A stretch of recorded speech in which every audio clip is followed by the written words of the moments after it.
ya tenemos cámara en Meet y todo. Espérate, miramos. Sí, ya tenemos imagen. Perfecto.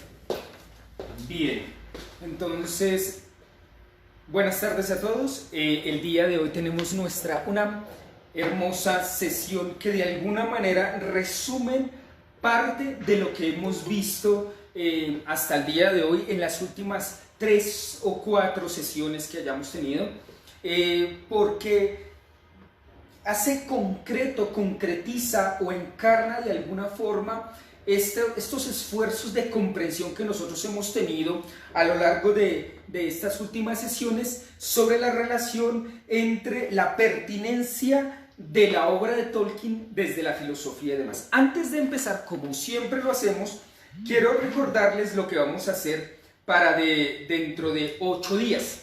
Dentro de 8 días, para hoy tenemos entonces 2 textos que son sobre la vida moral, y allí en la vida moral tenemos un vínculo muy cercano con la amistad. Y hoy si se dan cuenta, estoy desde otro escenario distinto al que ya me habían visto habitualmente. Hoy estoy desde la casa de mi mejor amiga, porque hoy voy a hablar de la amistad. Y de aquí en adelante voy a estar también desde aquí y otros escenarios que voy cambiando, vamos, digamos, como variando escenarios y demás.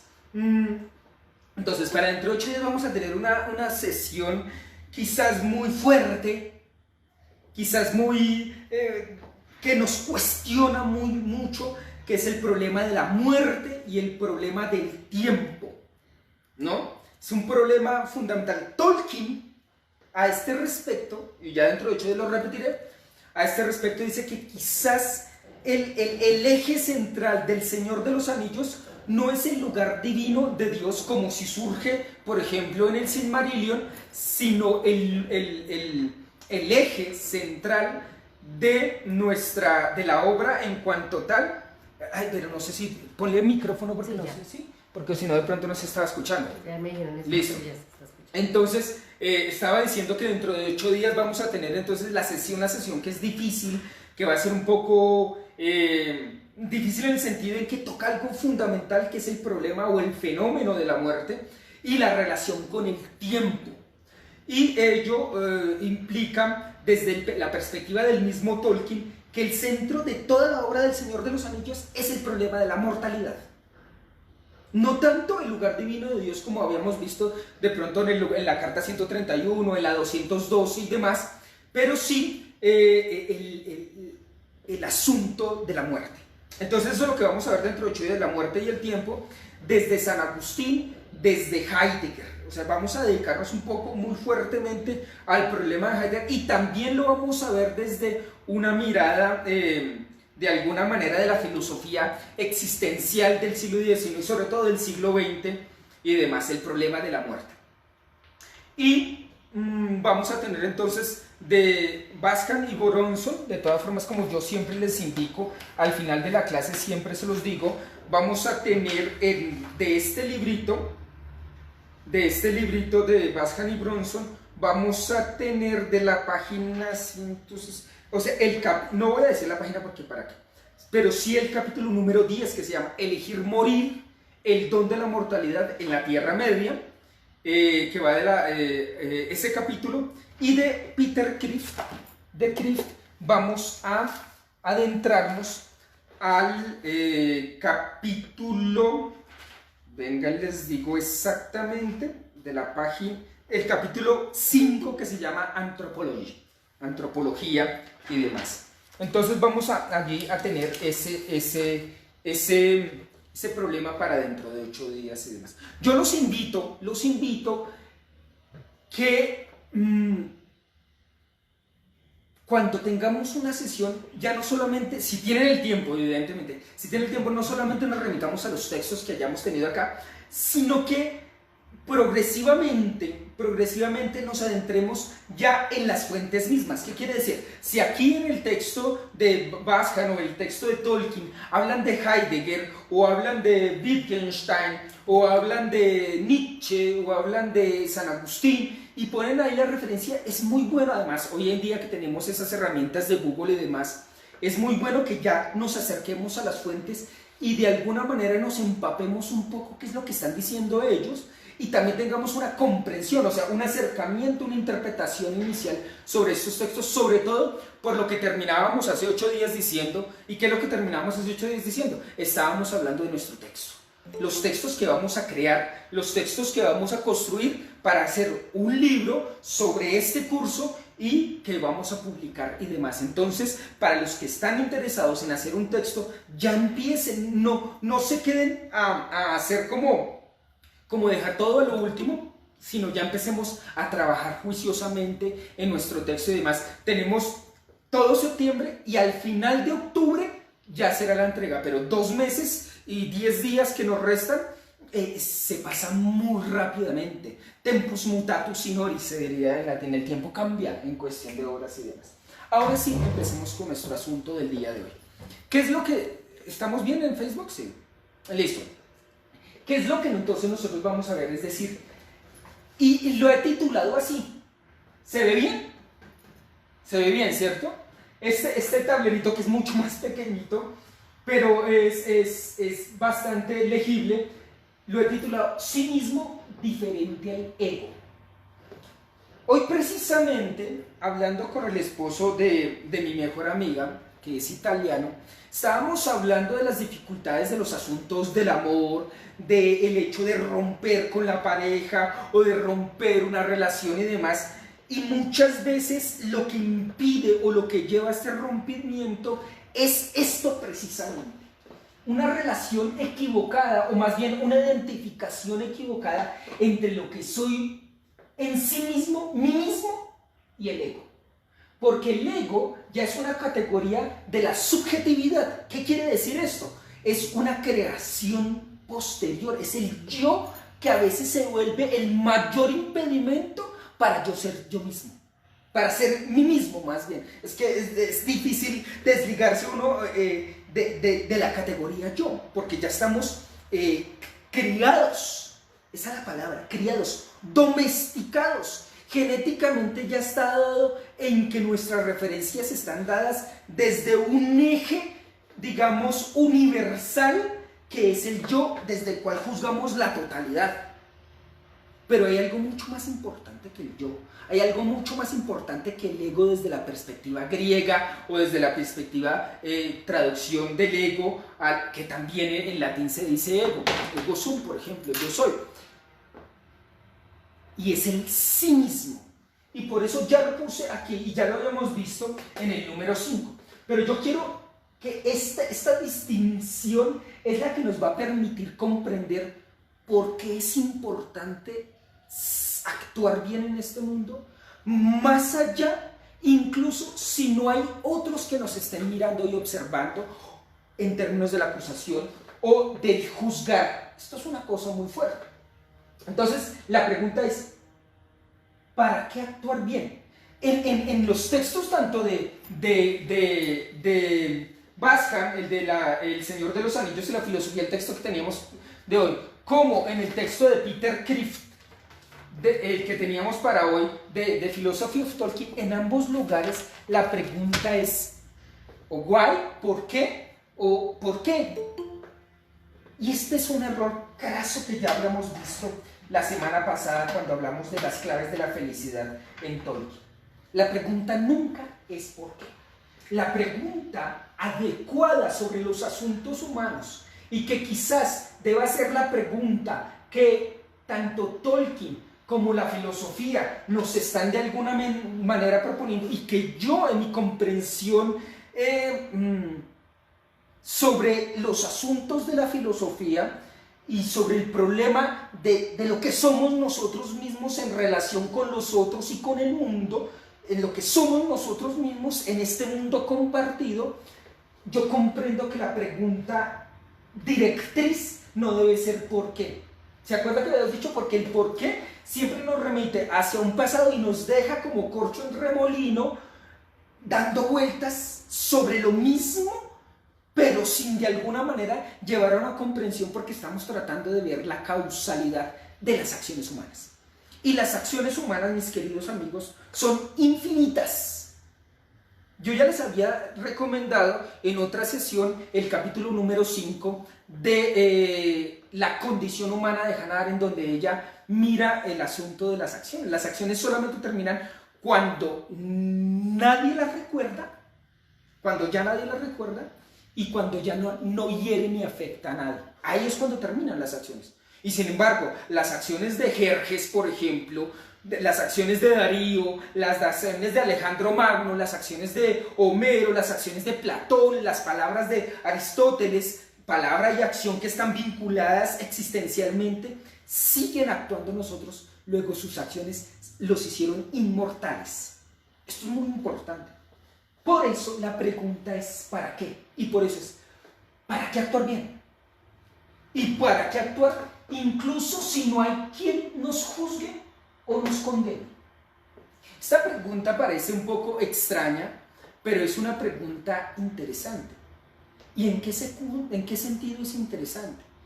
Es interesante, recuerden que nosotros ya habíamos hecho un análisis desde qué significa pensar de la palabra interés. Interés es estar siendo en. Estar siendo en, y nosotros estamos siendo en el mundo, ¿no? Y es interesante en la medida en que aquí me estoy viendo implicado mí mismo, en sí mismo, en lo más importante de mí mismo. Miren esto que parecería un galimatías, pareciera como si fuera un enredo de palabras. Pero el asunto es cómo yo puedo ser y preservar la integridad de mí mismo, de mí mismo. No tanto del yo como una categoría del sujeto que de alguna manera juzga, racionaliza, comprende, conoce, señala, calcula, determina, mide, rechaza, abraza y demás, que es lo que nosotros hemos comprendido nosotros. Pero lo que somos nosotros mismos es mucho más allá que el yo y que el ego, porque si nos adherimos al ego, fácilmente podemos sucumbir al poder del anillo. El problema de un Gollum, por ejemplo, el problema de un Boromir, por ejemplo, es el problema de que están aunque por ejemplo, un Boromir, que es un hombre virtuoso, que es un hombre bueno y demás, cuando sucumbe el poder del anillo es porque está anclado más al ego en ese momento que hacia el sí mismo. O sea, se perdió a sí mismo en el deseo de querer tener lo que no le pertenece esencialmente. Nosotros nos perdemos en ese punto. ¿Para qué actuar bien? Es la pregunta. Y esta pregunta es la pregunta que atraviesa de alguna manera toda la República. Ustedes saben que la República de Platón, que son 10 libros, la República de Platón de alguna manera tiene dos partes, ¿no? Pero digamos como que el libro 1 uno lo puede sacar y él solito, incluso los críticos han dicho que el libro 1 ya tiene, digamos, es un libro aporético, así lo han puesto, como por ejemplo Guthrie y otros como Schleiermacher y demás, y es un libro que ya es un diálogo entre Sócrates y sus oponentes. Ahí ya está Demanto, ahí está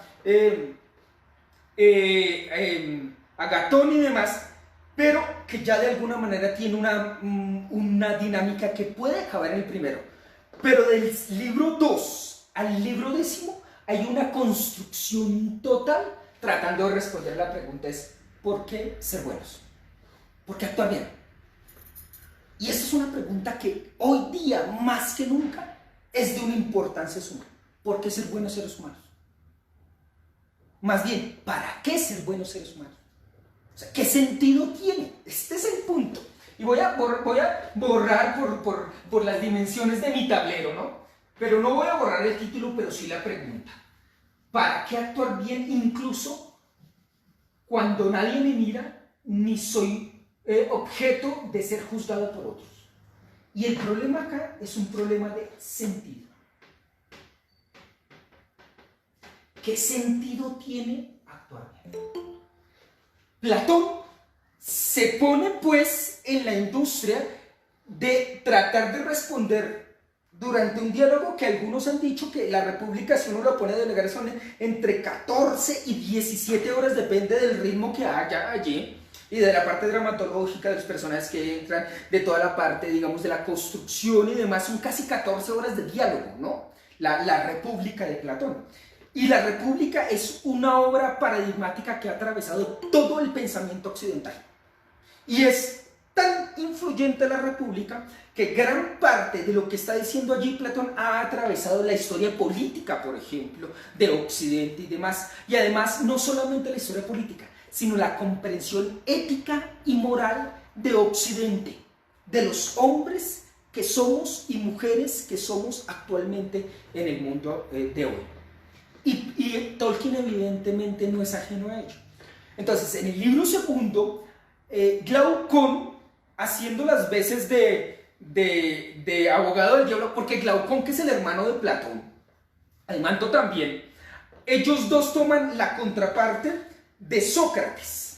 Sócrates está hablando con Glaucón y con Adimanto, y Sócrates está defendiendo que es preferible sufrir la injusticia que cometerla. Este es el punto.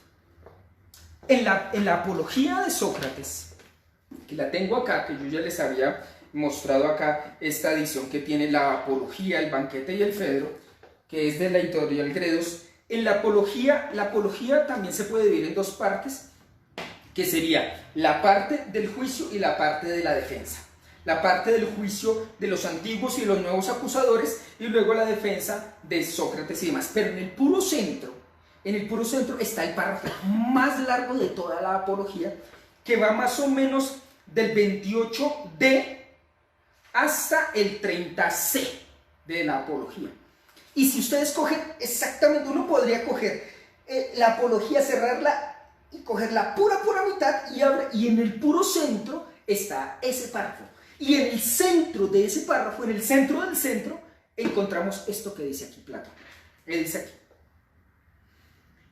yo, atenienses, quizás me diferencio en esto de la mayor parte de los hombres. Miren qué cosa tan linda. ¿Tú cómo te diferencias de la mayor parte de los hombres sin perder tu identidad?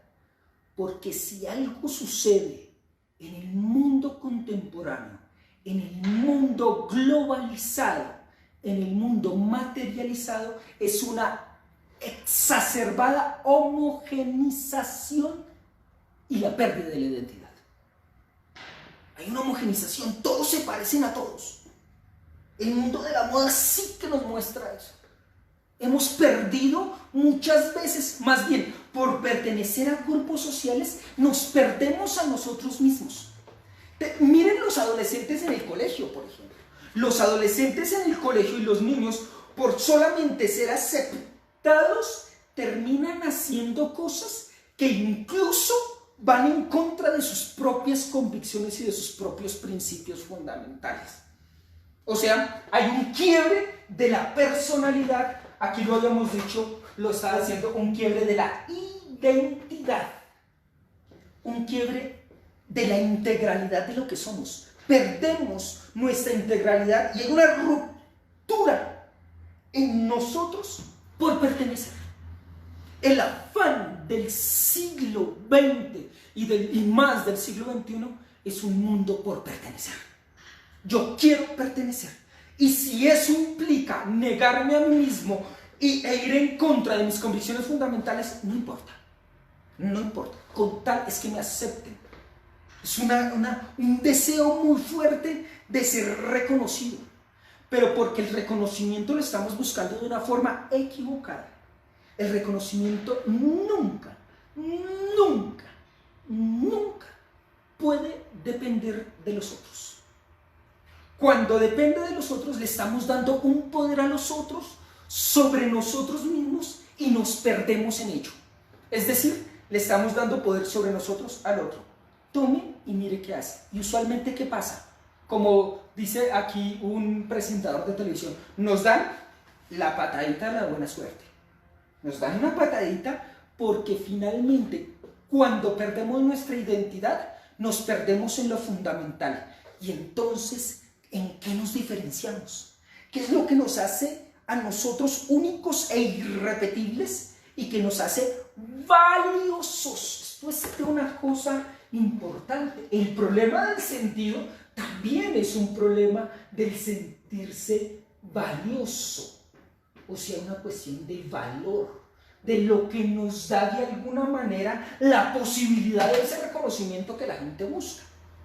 Sigamos acá entonces con el divino Platón. Yo, atenienses, también quizá me diferencio en esto de la mayor parte de los hombres.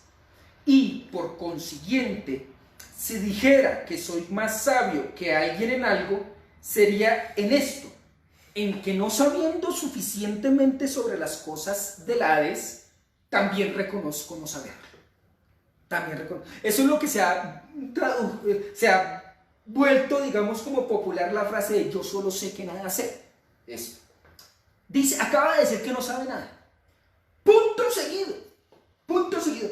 Y miren lo que dice. Acaba de decir que no sabe nada. Que no sabe suficientemente nada. Pero mire, dice, pero sí sé. Oiga. A ver, pongámonos serios. ¿Cómo así que acaba de decir que no sabe nada? Que lo que él sabe. Y ahora me está diciendo que sí sabe algo. A ver, parece una contradicción. Difícilmente Platón se contradiga tan fácilmente en una cosa así. Entonces dice, pero sí sé que es malo y vergonzoso cometer injusticia y desobedecer al que es mejor, sea Dios u hombre. Aquí tenemos una distinción fundamental entre dos saberes. Y Platón, si es maestro de algo, es un maestro de las distinciones. Mucho más Aristóteles, evidentemente. Si alguien por antonomasia es el maestro de las distinciones, es Aristóteles. Ustedes saben que cuando ustedes se acercan, por ejemplo, a la metafísica, a la física, Aristóteles lo que hace son distinciones todo el tiempo. Y sobre todo de cara a sus opositores o de cara a otros pensadores y demás. Ya sea para estar a favor o en contra de sus posiciones. Pero aquí Platón nos está mostrando dos cosas muy bellas. Dos cosas muy bellas. Un tipo de saber y otro tipo de saber. Y ambos son fundamentales para el ser humano. El problema es cuando le damos prioridad al que no debe ser prioritario. A ese respecto, Aristóteles dice en la metafísica, la metafísica empieza así: todos los hombres por naturaleza desean saber, razón por la cual surgen las ciencias. Las ciencias, ¿no? El deseo que se da a través del deseo de saber se da gracias a los sentidos y de ahí surgen las ciencias y demás, o sea, de comprensiones. Este es el tipo de saber del que está hablando ahí Aristóteles, ¿no? Es un saber de conocimientos sobre el mundo en términos de episteme. Es decir, de el conocimiento científico, digamos, de la ciencia, de las cosas del mundo. Y de eso es precisamente de lo que no sabe Sócrates. Eso es lo que él dice que reconoce que no sabe. No sabe suficientemente sobre las cosas del mundo. De hecho, de eso no sabe. Dice, yo solo sé que no sé, de eso no sé. Pero de algo que sí tiene otro tipo de saber, que es quizás el saber que lamentablemente no nos han formado suficientemente en este saber. Porque ¿dónde está el acento del conocimiento occidental? En este tipo de saber. En el saber sobre el conocimiento de las ciencias. Entonces hay que tener un grado, hay que ir al colegio, hay que ir a la universidad, hay que ir bueno, desde niños ya están en el jardín, yo no sé cómo lo dicen, el kinder, no sé cómo lo dirán en otros países, aquí dicen jardín, es el kindergarten en inglés y demás, o sea, el preescolar, los párvulos y demás. Luego viene los años de la primaria, aquí serían 1 o 2 años en el jardín, en los párvulos y demás, o en el prejardín, digamos, la etapa primera. Luego vendría unos 5 años de la etapa primaria, y luego la secundaria, que son 6 años más. Ahí ya tenemos 2, 5 son 7 y 6 son 13 años, solamente para uno tener un título de bachiller. Y en algunos países está la preparatoria, ¿no? Y salimos entre los 16, 17, 18 años y estamos atiborrados de conocimiento. Eso es una sopa. Es una sopa de cosas. Eso es como un sancocho de 3 carnes.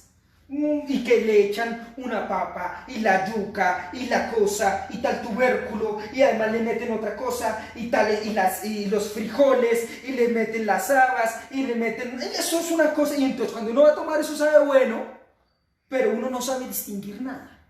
Esto es una ensalada extraordinaria de cosas que muchas veces uno dice, miércoles, tanta cosa con 1 centímetro de profundidad. Son muchas cosas. Y a uno como que uno pareciera como si fuera una bolsa de cosas donde se deposita y se deposita y se deposita y se deposita y se deposita. Y muchas veces el modo en que hemos sido educados es una cuestión de repetición mnemotécnica, o sea, a partir de la memoria, y si tú repites bien sacas 5. En Colombia se te califica de 1 a 5 en algunos colegios, o sacas excelente, o sacas 10, no sé, depende de la capacidad de medición que nos hayan puesto. O sea, estamos siendo medidos, calculados, determinados, domesticados, como crianza, una domesticación de lo que somos. Y en eso estamos así, y solamente estamos hablando de 13 años. Pero terminas el bachillerato y ahora sí le preguntan a los papás, ¿y usted qué va a hacer de su vida? ¿Cómo así que yo qué voy a hacer de mi vida? Si usted ya acabó el bachillerato, yo ya le di, me he sacrificado, no sé qué nada, ahora, ¿qué va a estudiar? ¿Qué voy a estudiar? O sea, a uno ya lo ponen en una dirección de una domesticación, como si ese fuera el único camino. Y ya nos creímos, y genéticamente está inscrito en nosotros que ese es el modo adecuado de proceder. O sea, una homogenización. Miren una cosa. Es que hasta en la educación, educere, duco ducis dicere, significa guiar, ¿no? Guiar. El educador es el que guía, no el que imparte.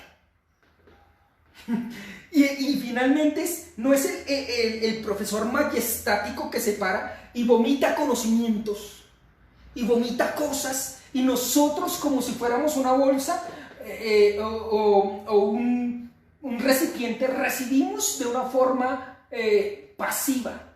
El profesor es el que vomita cosas y yo recibo, y si recibo adecuadamente paso o tengo una buena calificación. Si recibo más o menos, tengo una calificación media, y si no recibo bien, repita, usted no sirve para esto, o vuelva y hágalo porque no lo hizo de forma adecuada. Es decir, no se homogenizó. Y mira una cosa también sobre los colegios que es bien particular. Hay uniformes.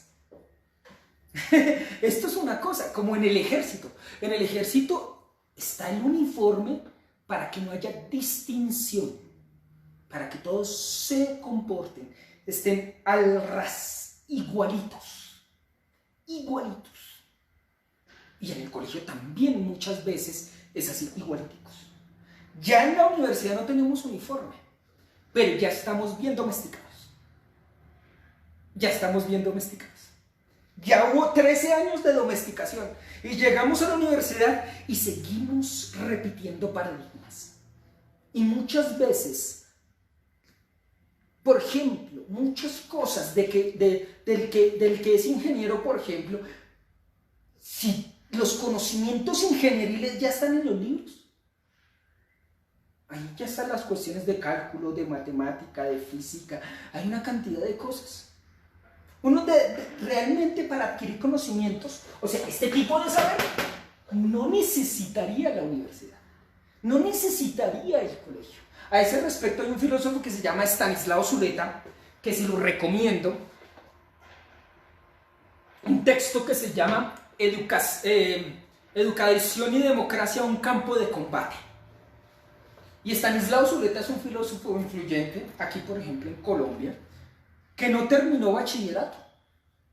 No terminó bachillerato, es una cosa bien interesante. O sea, formalmente.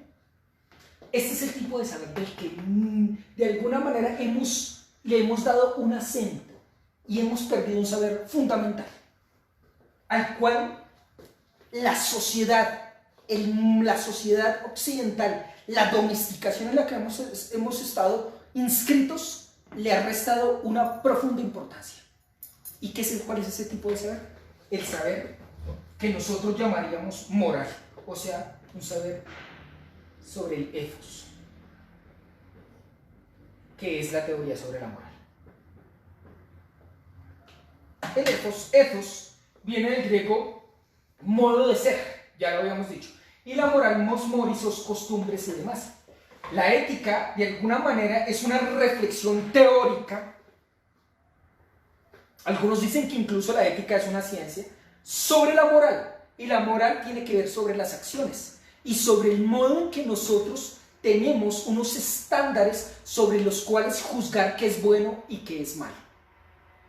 Pero el problema es que como esto ha sido profundamente descuidado y le hemos dado acento a esto, creemos que este tipo de saber no es tan importante. Y entonces creemos que formarnos es un formarnos intelectualoide de conocimientos estandarizados, científicos, en términos de correspondencia entre lo que nosotros decimos concuerde con hechos en el mundo, como si en el mundo solo hubiese hechos. Miren lo que acabo de decir. Como si en el mundo, en tu mundo, en mi mundo, solo hubiese hechos. Pero hay cosas mucho más importantes que los hechos. Los hechos son fundamentales, pero en el mundo hay instancias, realidades profundas del humano que no se mide solamente por los... De hecho, los hechos dependen de cómo yo me acerco a ellos desde mi modo de ser. Miren esto. La comprensión de los hechos también depende de cómo yo me comprendo a mí mismo en mi modo de ser. O sea que si podemos dar una prioridad, este saber es mucho más ontológicamente más importante que este saber. O sea que tenemos la lógica del mundo al revés. Estamos al contrario, así, de cabeza. Y se nos puede venir la sangre a la cabeza. De hecho, se nos viene a la cabeza porque estamos en una comprensión contraria de lo fundamental. Y eso es lo que Tolkien nos está mostrando. Y nos está mostrando de una forma muy linda. Voy a borrar acá.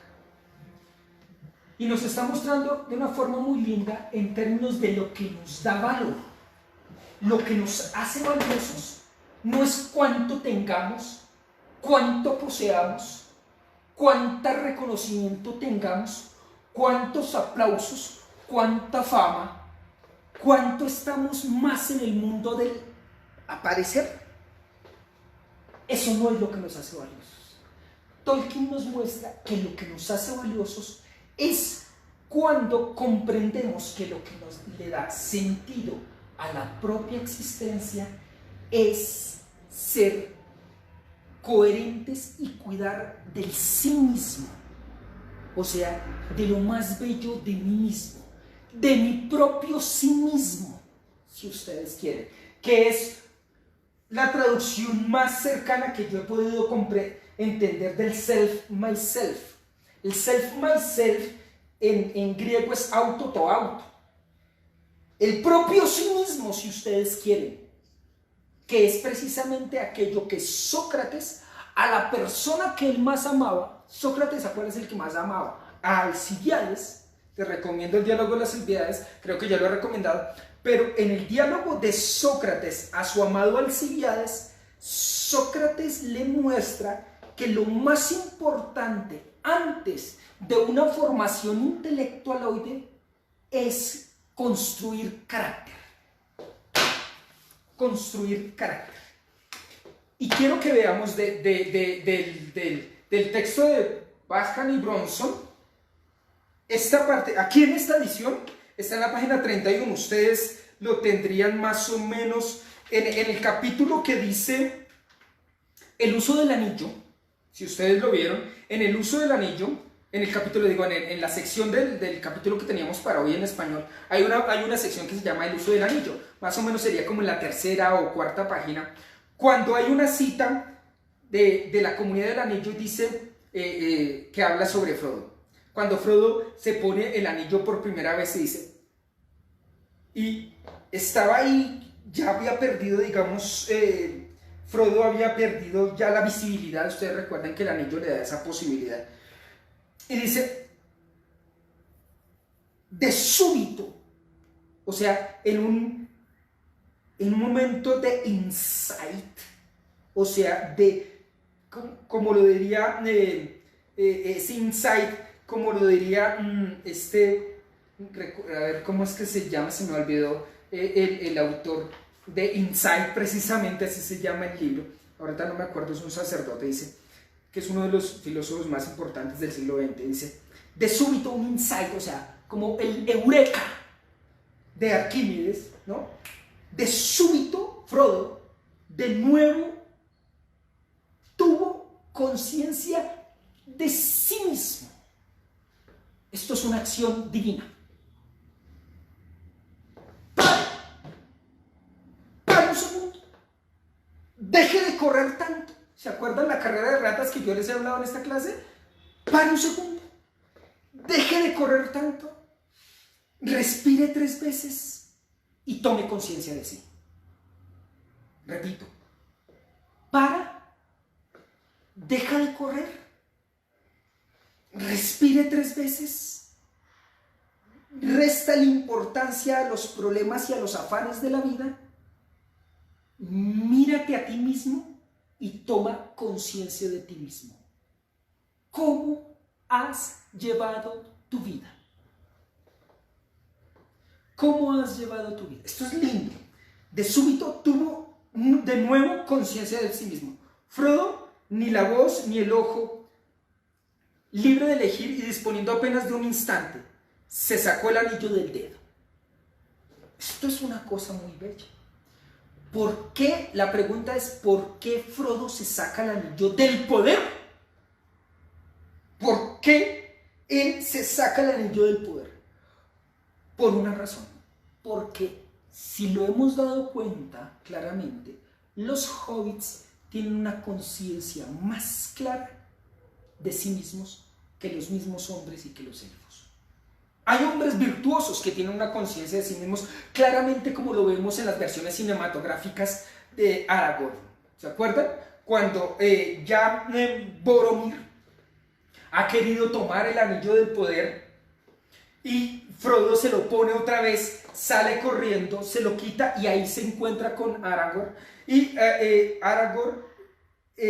Frodo como que trata, tiene el anillo ahí como que lo tiene ahí y Aragorn se le acerca y le cierra la mano a Frodo y no toma el anillo, pudiendo haberlo tomado, pero sabe cuáles son sus límites, mis queridos amigos. Y este es un punto central. Cuando yo me encuentro y tomo conciencia de mí mismo, también puedo comprender mis límites. Repito, deja de correr, respira 3 veces, toma conciencia de ti y mira cuáles son tus límites. ¿Cuáles son tus límites? Porque eso es constitutivo a nuestra existencia. No todo lo podemos tener. No todo lo podemos hacer. No todo lo podemos dominar. No todo lo podemos acaparar. No podemos sucumbir al deseo de un Gollum de decir mi precioso y atesorar. Cuando atesoramos, automáticamente nos volvemos esclavos de eso que atesoramos porque queremos defenderlo a toda costa para que nadie me lo quite. Cuando atesoras tu vida, la pierdes. ¿En términos de qué? De guardarla y hacer todo lo posible. Y pongo muros o columnas, y de hecho le ponemos hasta guardianes para que nadie penetre allí. Es una cosa bien interesante. Le ponemos muros emocionales. Freud lo diría, esas estrategias que le ponemos allí de defensas emocionales para que nadie acceda y me lastime. ¿Ve? Y nos volvemos más vulnerables, ¿no? Son esas estrategias emocionales que tenemos. Si nosotros paramos y tomamos de súbito conciencia de nosotros, podemos ver hasta dónde podemos. El problema es que ¿dónde está un color aquí? El verdecito. El problema es que tiene un poder loco. Y es un autoengaño. Nos autojustificamos, nos autoengañamos diciendo que todo lo podemos. Que todo lo podemos. Y no hay algo más errado que eso. Yo siempre he dicho que los límites de la realidad son los límites de tu pensamiento. Pero recuerda que el pensamiento lleva a la acción. Y la acción siempre debe ser una acción equilibrada, no una acción desbordada. Cuando se desborda, nos perdemos en ese abismo en el cual caemos. Y el peor abismo es este: el ego. Pretender que yo soy el que tenga la razón. Ya lo habíamos dicho hace 8 días, ¿no? Este autoengaño. Miremos cuáles son nuestros límites. ¿Cuáles son tus límites en términos de la acción? ¿Puedes controlar? Ya habíamos dicho esa relación que tenemos con el cuerpo, donde el cuerpo nos responde rápidamente, pero ahora con respecto a tu alma, mándale a tu alma no tener mal genio. Ya lo habíamos dicho alguna vez. A ver si te hace tanto caso. Una semana, deja de tener mal genio una semana. Deja de tener rabia una semana. Deja de tener, no, es que el alma no responde tan rápidamente como con el cuerpo cuando uno le manda una cosa. Se nos resiste. Porque ya no es una cuestión del ego, sino del sí mismo, que es algo más constitutivo y profundo, que de alguna manera, si tenemos conciencia de quiénes somos, ojo, de quiénes somos, podríamos identificar nuestros límites. Si nos dedicamos a entonces nos engañamos. Y es cuando, creyendo que vamos a conseguir algo bueno para nosotros, entramos en una descomposición de la personalidad. Hay una descomposición, o sea, una putrefacción del sí mismo. Empezamos porque se empieza a quebrar, y entonces cuando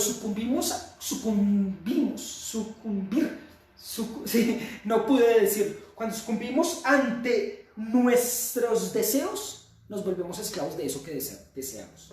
Ojo con lo que deseamos, porque nos volvemos esclavos de eso.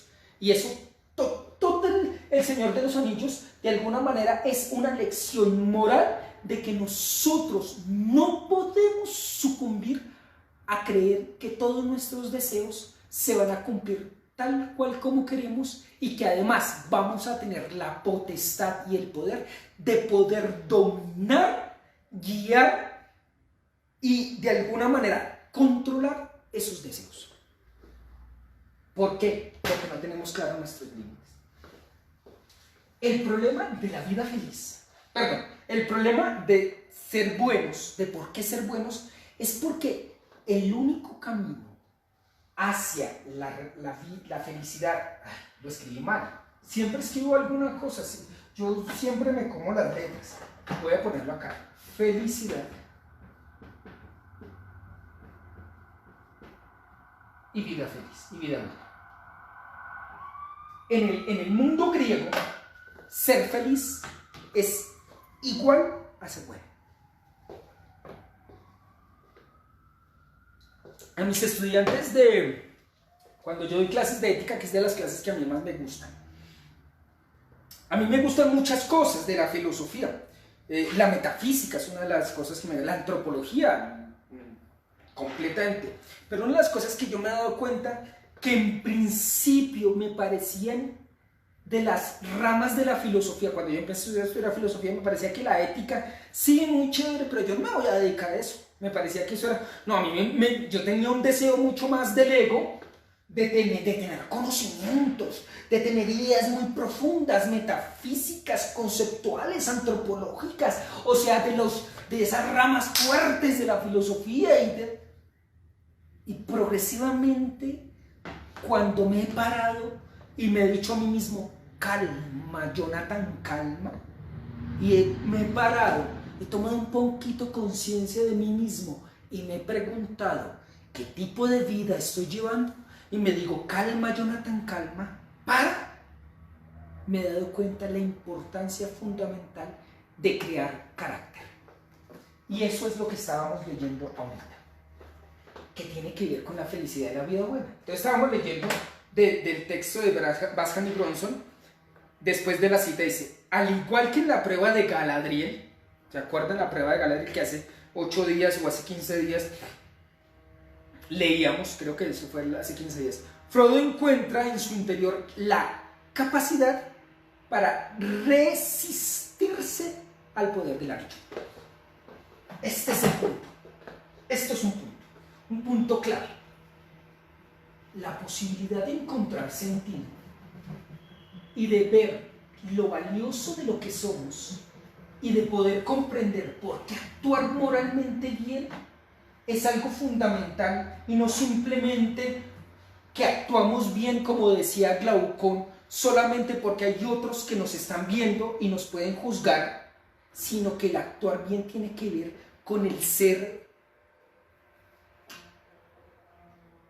auténticamente leales con nosotros y ser coherentes con lo que somos nosotros mismos. Tiene que ver con el resistir.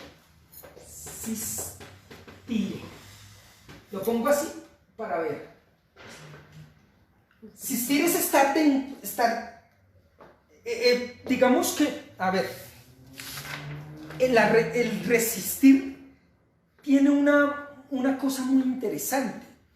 Si lo vemos etimológicamente, resistir es de nuevo estar de nuevo en nosotros. Eso es resistir. Eso sí. Mírenlo etimológicamente, cuál sería la etimología de el re, ¿no? De nuevo, re es de nuevo, y el sistire, que tiene que también que ver con el estar en un lugar adecuado, ese resistir es estar de nuevo en nosotros, el permanecer en lo propio, eso es resistir, permanecer en lo propio.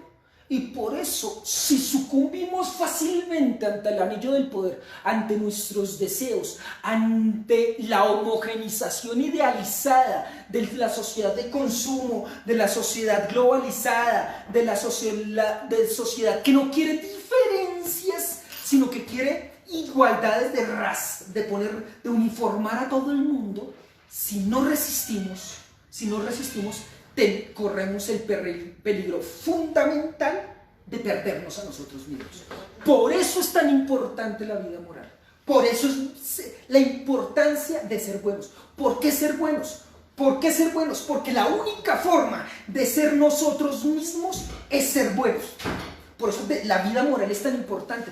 Podemos estar volcados a la ocupación de los conocimientos, pero ¿cómo podemos cuidar de la niña de los ojos que somos nosotros mismos? ¿Acaso no estamos volcados, como lo he repetido varias veces, en el mundo de la comunicación, del hacer y hacer cosas, perdidos a nosotros mismos, en el mundo de alguna manera donde yo me vierto y me pierdo en mi individualidad, en mi integridad? El resistir me lleva precisamente a poder ser íntegro.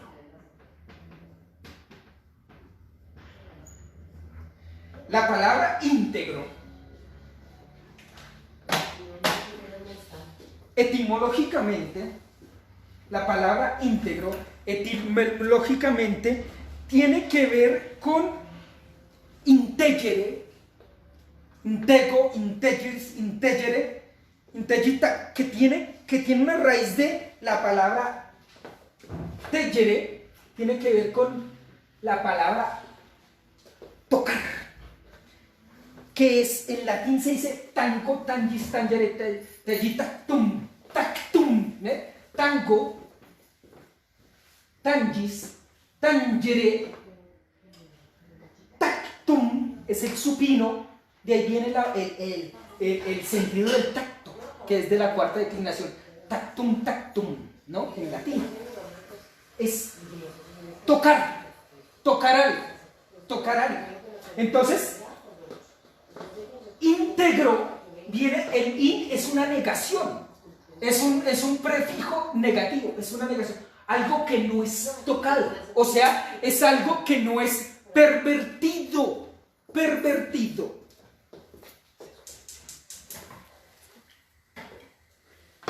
que no está de alguna manera transformado porque ha sido manchado. Esa es la integridad. ¿Cómo conservar la integridad? Esa es la pregunta de la República, si ustedes quieren. ¿Cómo conservar el sí mismo como lo más bello que debo cuidar? ¿Cómo conservar el diamante que somos? Recuerden ese símil que nosotros hemos hecho, del diamante cagado. ¿Cómo no dejarnos llevar por la mierda que a veces nos viene por la vida misma, por las caídas y demás, sino de alguna manera cómo conservar ese diamante que somos en su valiosa realidad? ¿Cómo conservar eso? Y de ahí viene la palabra íntegro. ¿Por qué ser buenos? Porque es la única forma en que no corrompemos el sí mismo, el propio sí mismo. Porque cuando sucumbimos a los deseos, nos perdemos y nos volcamos hacia afuera. Estamos así, botados hacia afuera. Y allí nunca vamos a poder comprendernos en una situación de paz y de tranquilidad y de coherencia con lo que yo pienso de mí mismo y lo que yo soy. Cuando lo que yo pienso de mí mismo está muy alejado con lo que yo soy, hay una desintegración. ¿Ve? Estamos desintegrados, nos volvemos un gorila. A mis estudiantes en la universidad yo les pregunto muchas veces, si a usted le cayera el anillo del poder, ¿usted en qué sería capaz de rechazar el anillo del poder? Eso es muy, muy importante. Piénselo ahora. Usted, tal como es ahora mismo, ¿sería capaz de rechazar el anillo más poderoso de todos? Tener la capacidad de dominar las mentes de los otros. Tener la capacidad de hacer cualquier cosa sin que nadie lo castigue, lo juzgue, lo determine, lo señale. Tener la capacidad de no ser castigado por nada, de no sentirse de alguna manera no reconocido, sino al contrario, alguna forma ya a partir de esas artimañas escondidas, ocultas. Esto es una cosa bien interesante. ¿Por qué ante el mal debemos ocultarnos? Miren esto. El mal nos vuelca a ocultarnos. La vida moral nos vuelca a ocultarnos, a hacerlo solapado, a no aparecer en el espacio de la luz, sino hacerlo allí en lo solapado, en lo oscuro, en donde no se ilumina. Y en cambio, ¿qué pasó? Y en cambio, creo que hay un sonido allí, en Meets. Alguien prendió, se está rebotando un sonido o algo así. ¿Tú estás en Meets o qué? Entonces, ciérrelo por favor, hazme el favor. Es que aquí, claro, hubo una interferencia entre el computador y el celular, discúlpenme un segundo, entonces ya se había roto. Perdí un poquito el punto desde esa perspectiva. Estás diciendo lo del anillo que... ¿Podremos resistir al anillo del poder? ¿Podemos resistir a dominar? Además, a dominar las razones y el entendimiento de los demás. ¿Acaso no hemos tenido, a veces el ego no nos dice que si todo el mundo pensara como yo, la cosa sería perfecta? Ese era el modo en que yo pensaba cuando tenía 19, 20 años.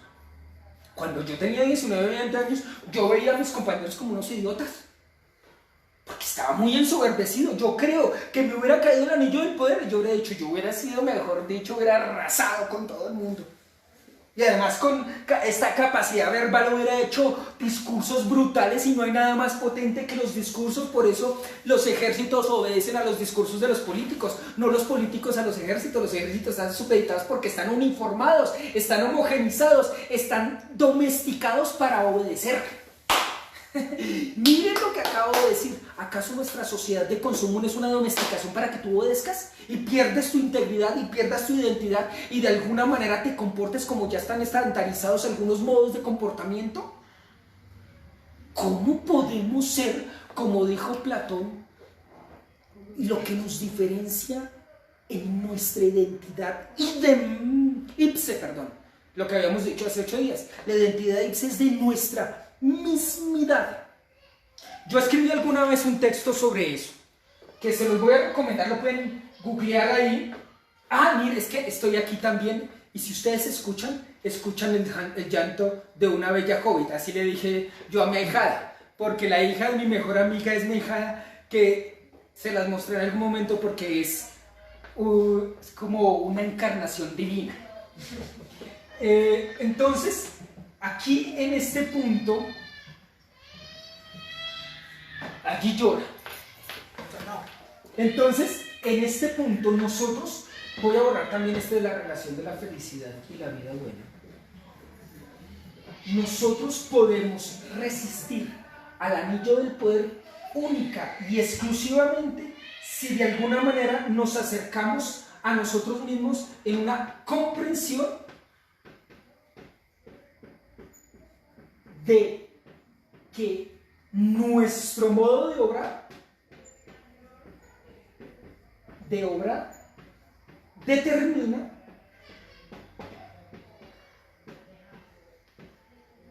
lo que somos.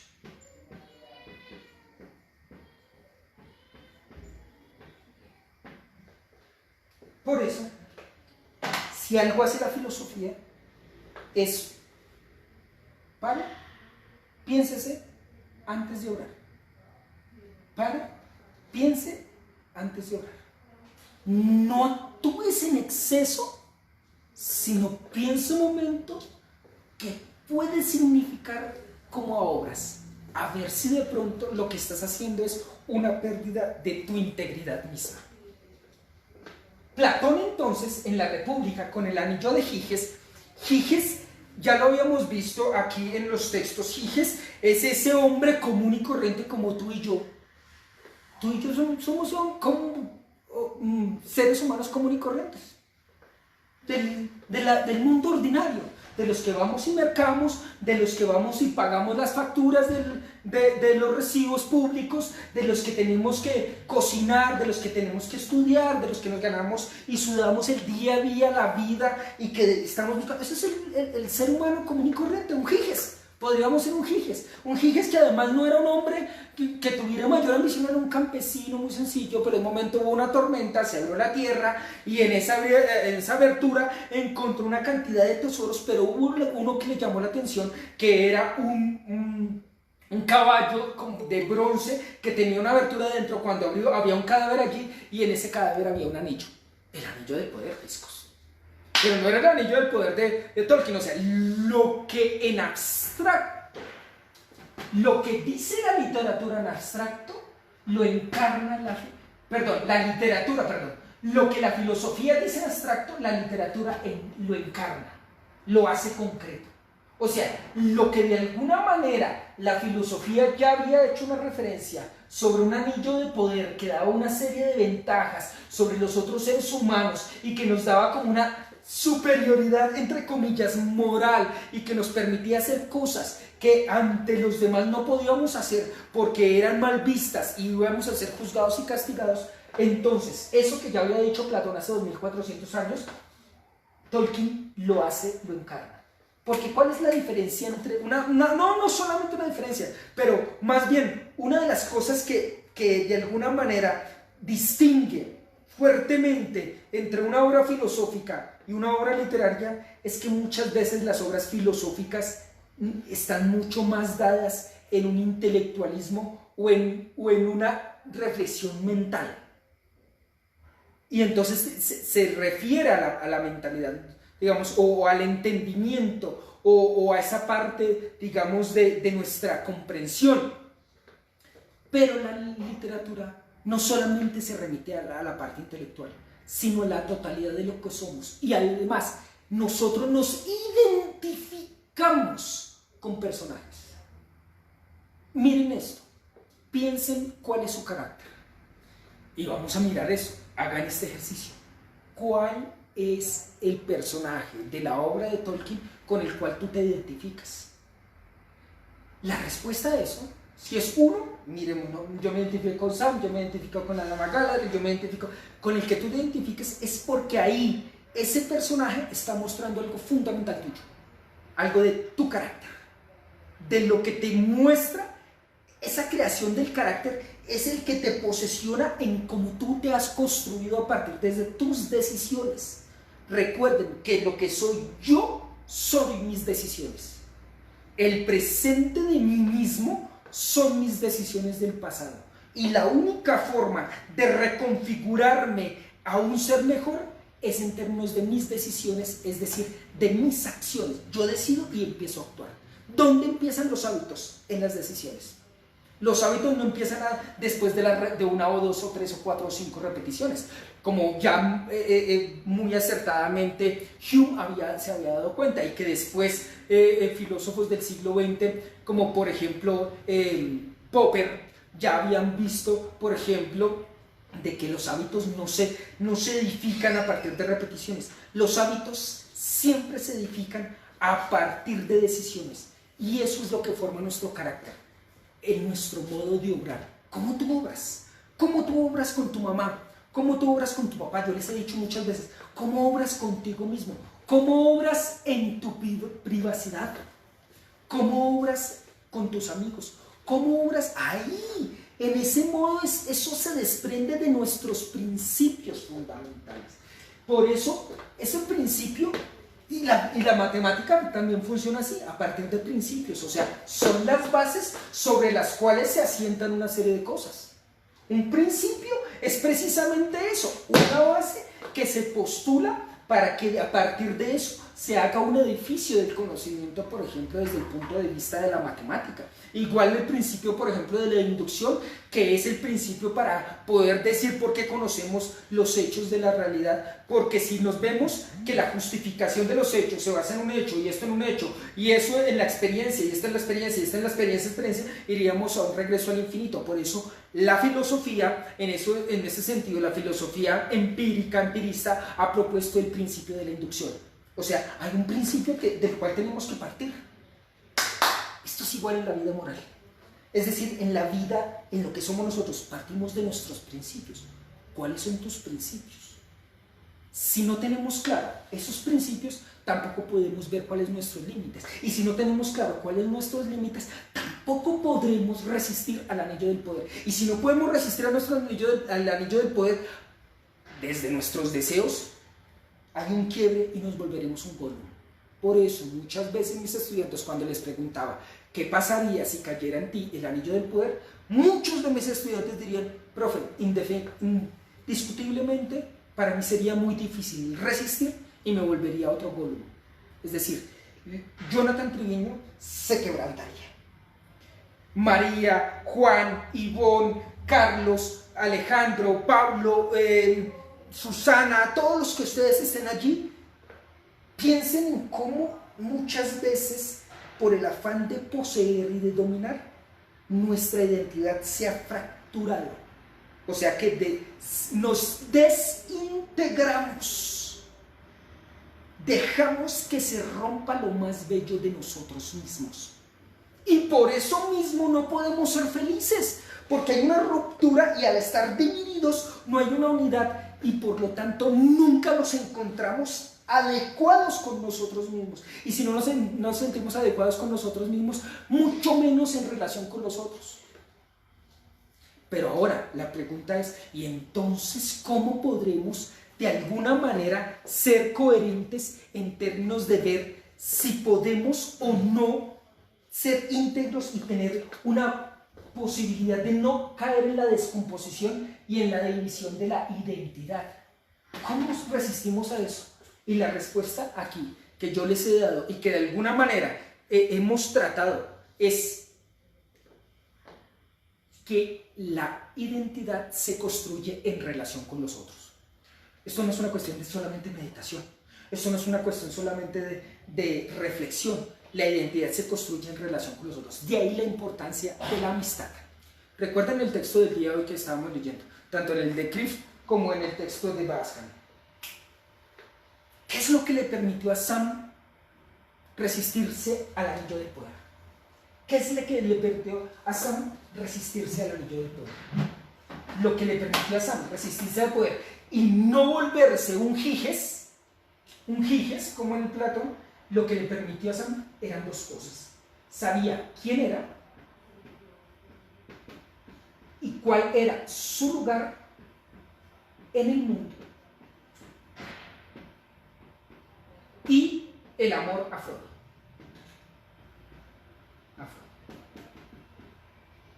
De ahí la importancia de la amistad. Es mejor tener amigos que plata, definitivamente. Y eso a nosotros la sociedad no nos lo dice. A nosotros nos dicen que el afán es tener, poseer, acumular y no crear relaciones vivificantes, no mortificantes. Por eso muchas veces nuestras relaciones de pareja, nuestras relaciones de amistad, nuestras relaciones con otros terminan siendo relaciones mortificantes, porque estamos perdidos en nosotros mismos, en una pérdida de nuestra identidad, porque no hemos podido resistir y estamos muy abocados al aplauso, al reconocimiento social y demás. Nosotros estamos perdidos en ese punto. Y miren, el amor a Frodo le permitió a Sam resistirse ante el anillo de poder. Ahora, pregúntate tú, ¿cuáles son esas relaciones que te vivifican? ¿Has construido eso? ¿Has cultivado eso? Hoy estaba hablando con Sandro, que es el esposo de mi mejor amiga, que estábamos hoy hablando, y precisamente estábamos hablando de que las relaciones afectivas emocionales, las relaciones de amor y las relaciones de amistad son unas relaciones de cultivar. Yo ya les había dicho que el verbo cultivar es de colis, colere, coli, cultum. Y de ahí viene cultura, que es una cuestión de cómo yo cultivo algo. O sea, qué escala yo voy estableciendo en términos ascendentes o descendentes de cara a la relación con el otro en la amistad.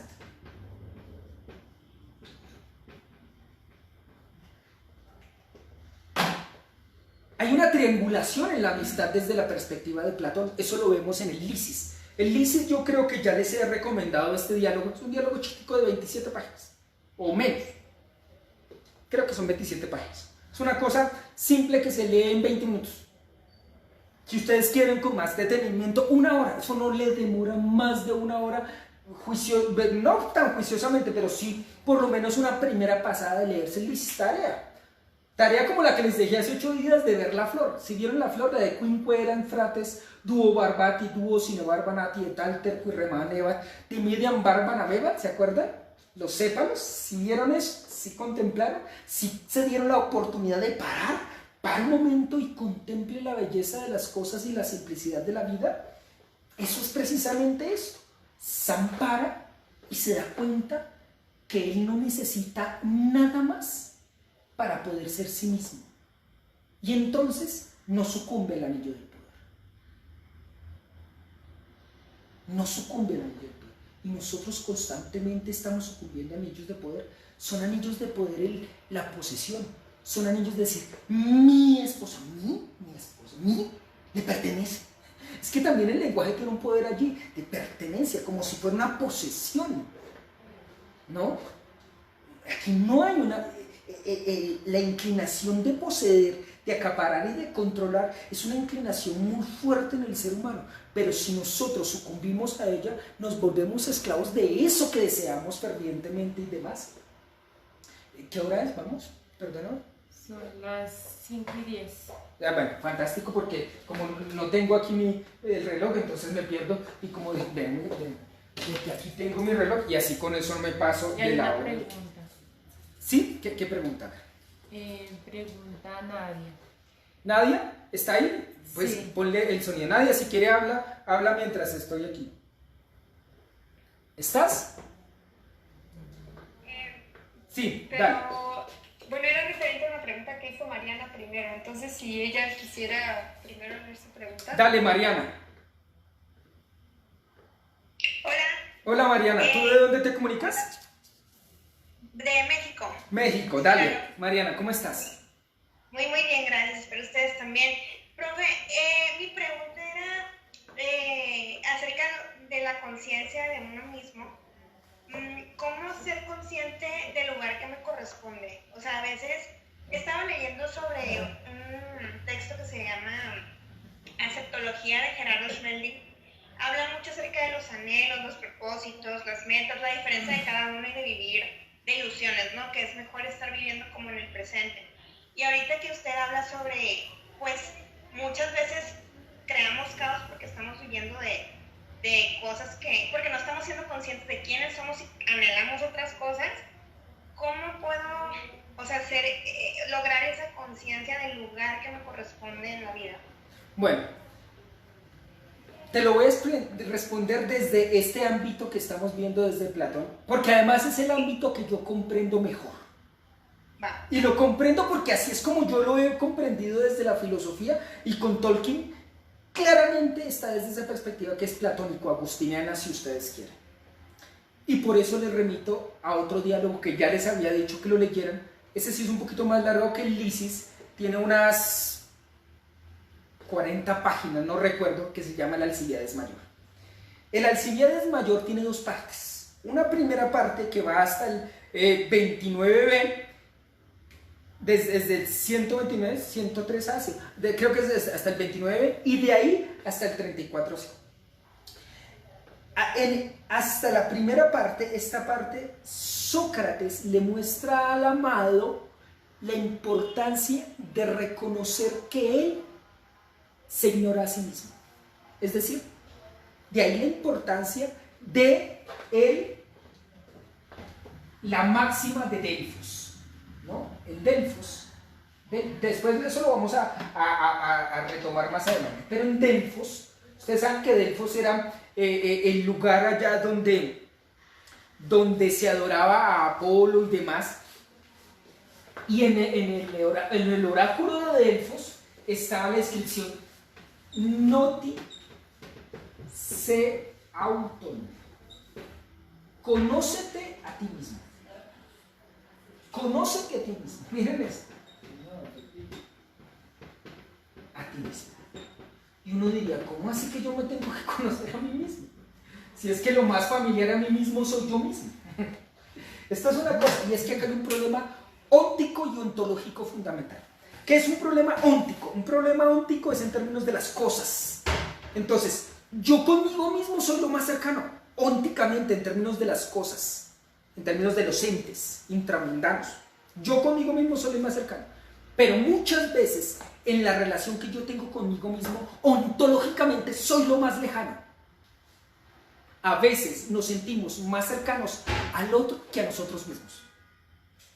Y ese es un punto de quiebre moral muy fuerte. ¿Y por qué es un punto de quiebre moral muy fuerte?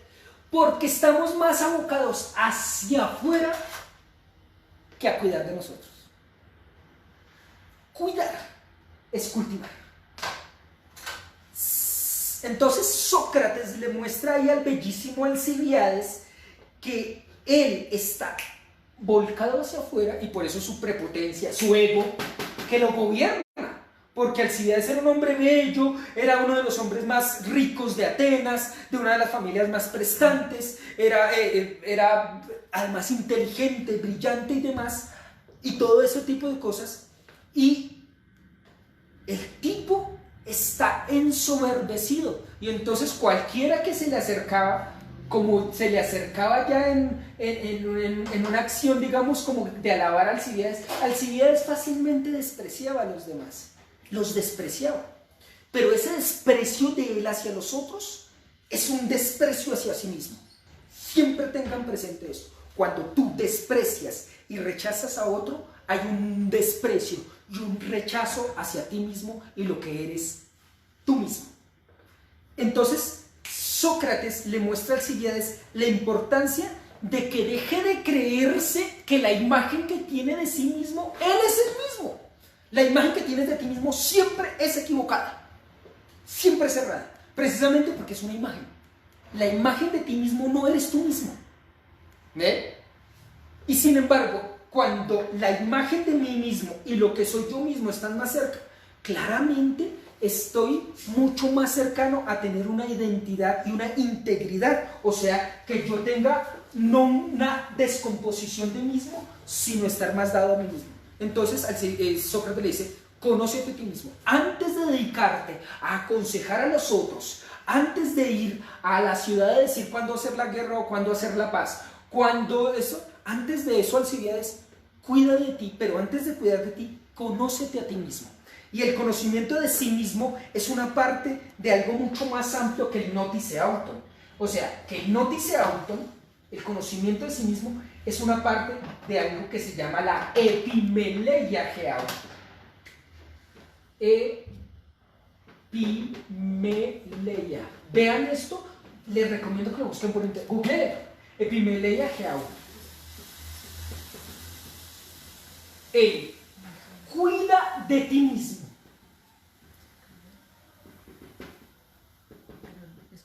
Eso es lo que le dice. Una vez reconozcas que no te conoces, porque si crees que te conoces, nunca te buscas. Yo solamente busco. ¿Bien? Sí, ahora, pero en MIT se cayó. ¿Se cayó MIT? Sí. No sé si es porque el tiempo o qué. No sé qué pasaría. Pero pues los chicos de MITS les recomiendo que estén en Facebook. ¿Ya no están en ninguno de MITS? Sí, están en MITS. ¿Ya está? Estamos tratando de reconectar y Facebook está bien. Bueno, Facebook está bien. Qué pena con estas cosas de la tecnología que a veces suceden, y sobre todo porque estamos en vivo y demás. Entonces, el cuida de ti, es una búsqueda de sí mismo. Entonces la pregunta que me hacían ahorita es, bueno, Mariana me hacía es, ¿y cómo yo cuido de mí? Es decir, ¿cómo yo hago para hacer eso? Es una técnica. Es una técnica. El cuidado de sí es una técnica. Y la técnica son unas prácticas de sí.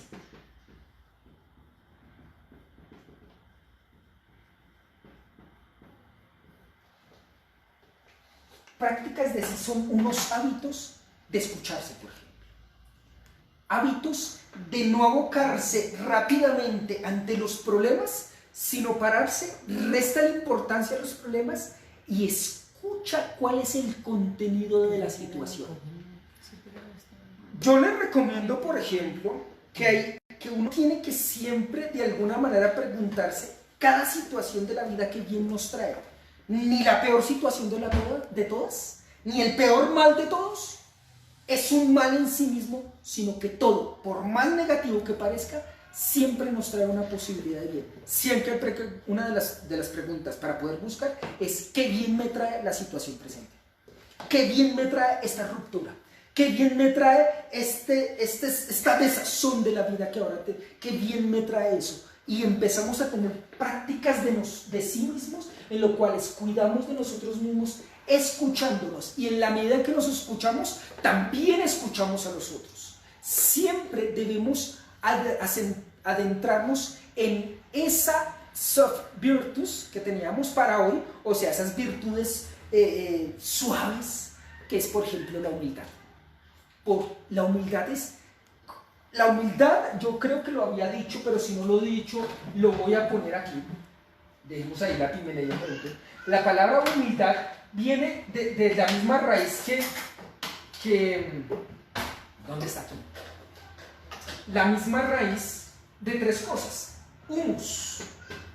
Humus significa tierra. Y de ahí vienen tres palabras. La palabra humildad, la palabra humillación y la palabra o la expresión ser humano. Si humus significa tierra, la humildad, bueno, ser humano será el ser que viene de la tierra. Humillación es cuando yo cojo al otro y lo pongo al nivel de la tierra. Pero hay dos tipos de humillación. Uno cree, lo que pasa es que el lenguaje, en el español, por ejemplo, la palabra humillación siempre ha tenido una connotación negativa. Pero recuerden con Tolkien, mis queridos amigos, no hay nada que en realidad tenga un principio malo. Y lo mismo la humillación. La humillación no solamente es una dimensión negativa, sino que también hay una dimensión positiva y una dimensión negativa. La dimensión negativa es cuando yo pongo al otro a nivel de la tierra y lo pisoteo. Creo que ya lo había dicho. En cambio, la dimensión positiva es que yo pongo al otro al nivel de la tierra no para pisotearlo, sino para que él reconozca en qué nivel tan miserable está, como lo que ha hecho Sócrates con Alcibíades. Esto es lo importante. Sócrates con Alcibíades, ¿qué hizo? ¿Qué hizo Sócrates con Alcibíades? Le hizo una humillación positiva en la medida en que le dijo, tú estás aquí, y Sócrates lo humilló, lo puso al nivel de la tierra para que él reconociera en qué situación miserable estaba. En una situación de desconocimiento de sí, creyendo que se conocía y que no necesitaba formarse ni escucharse, porque él ya estaba envalentonado, que él estaba ya con muchos, digamos, atributos que ya le eran propios y que no necesitaba ninguna formación, y es que él era el mejor para aconsejar la ciudad ateniense y demás. Y no hay algo peor, porque miren la situación tan miserable en la que termina Alcibíades en el año 305, cuando es condenado a muerte, ¿no? Es condenado a muerte porque él perdió la identidad en el deseo de dominar. Mira, Alcibíades cae ante el anillo de Giges, si ustedes quieren. Y Alcibíades es un personaje histórico, es el amor de la vida de Sócrates. Pero Sócrates no estaba enamorado del cuerpo de Alcibíades, sino del alma de Alcibíades. Y eso nunca lo entendió Alcibíades, porque Sócrates tenía esposa e hijos, ustedes saben. Pero Sócrates estaba enamorado de Alcibíades, pero se dio cuenta que Alcibíades, si no tenía prácticas de sí, de escucharse así, de no estar volcado al mundo del dominio del poder, no podría resistir. Si no se puede resistir a eso y no sabe cuáles son sus límites, se va a volver esclavo de sus deseos. Y eso es lo que le pasó a Alcibíades. Muy hábil, brillantísimo, era un hombre profundamente encantador, tan encantador que encantó al rey de Esparta, los espartanos, encantó al rey de Persa, encantó por 2 veces a los atenienses, llevó a los atenienses a la expedición de Sicilia, que va a ser la perdición, una de las pérdidas grandes de la guerra del Peloponeso, cuando Atenas pierde frente a Esparta y demás, pierde muchas cosas, ¿no? Porque está pervertido. O sea, dejó corromper su alma. Hay una corrupción, ¿no? La palabra corrupción tiene de alguna manera, yo lo puse aquí porque me puse a investigar muy bien qué es lo que significa corrupción. Y tiene 3 partes. El prefijo con, que cuando se encuentra con una raíz que empieza con R, entonces la N se transforma en N, entonces cor, que significa con otros junto a, ¿no? Compasión, con otros, cerca de.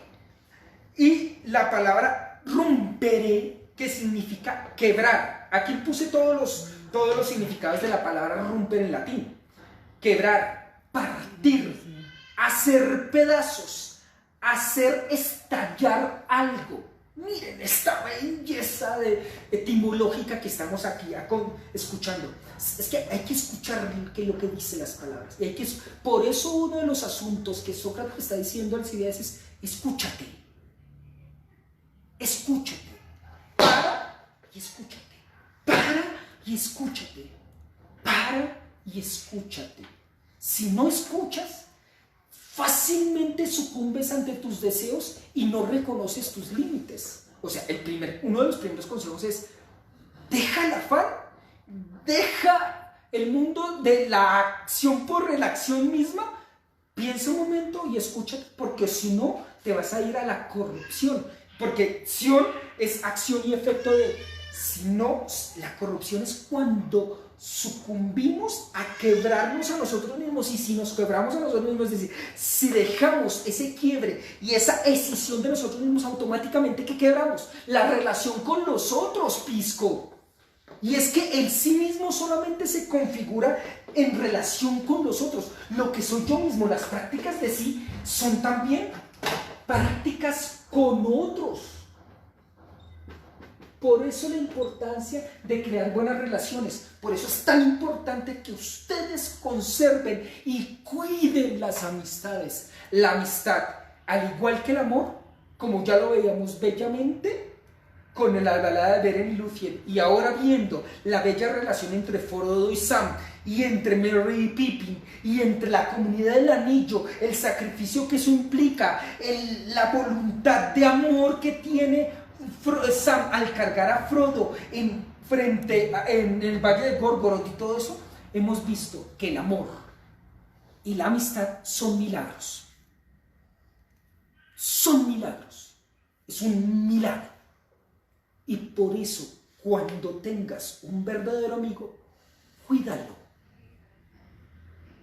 Y esa amistad te va a llevar a también cuidar de ti. Por lo tanto, las prácticas de sí son prácticas también con otros. O sea, la amistad. Debemos comprender que somos un mundo compartido. Lo que somos es un mundo compartido. El sí mismo es un sí mismo que se configura de cara a los otros. En los otros, yo creo que escribí, como el tablero es muy chiquito, entonces yo hice como unos apuntes acá y decía así: volver a sí mismo en relación con los otros. La única forma de volver a sí mismo es en relación con los otros. No es en el solipsismo como veíamos hace 8 días, sino es en establecer buenas relaciones que me permitan escucharme, porque la escucha de mí es una escucha de los otros también. Porque ya habíamos dicho, el otro es la distancia que yo no tengo conmigo. Eso es una práctica de sí, ¿no? Relación con los otros en un mundo compartido. No es un mundo para mí. Miren esto tan lindo. Miren esto lindo. Este mundo no es para ti. Este mundo no es una cuestión que te pertenece. No es una posesión. Puedes disfrutar del mundo, pero no poseerlo. Puedes trabajar en el mundo, pero no poseerlo. Ese deseo de acaparar, de poseer y atesorar es lo que nos vuelve un Gollum y que nos divide entre el bribón y el adulón, como le decía Sam, entre el Sméagol y el Gollum. Y nosotros nos vemos, a veces nos sentimos a nosotros escindidos, rotos, corrompidos. Ya no nos comprendemos y ya no sentimos una unidad en nosotros, sino un quiebre existencial, emocional y afectivo. Y por eso nos perdemos en creer. A veces nos equivocamos en los asuntos también, por ejemplo, de etapa erótica, como ya habíamos dicho, los asuntos del amor y de la amistad. Porque muchas veces confundimos amor con seguridad.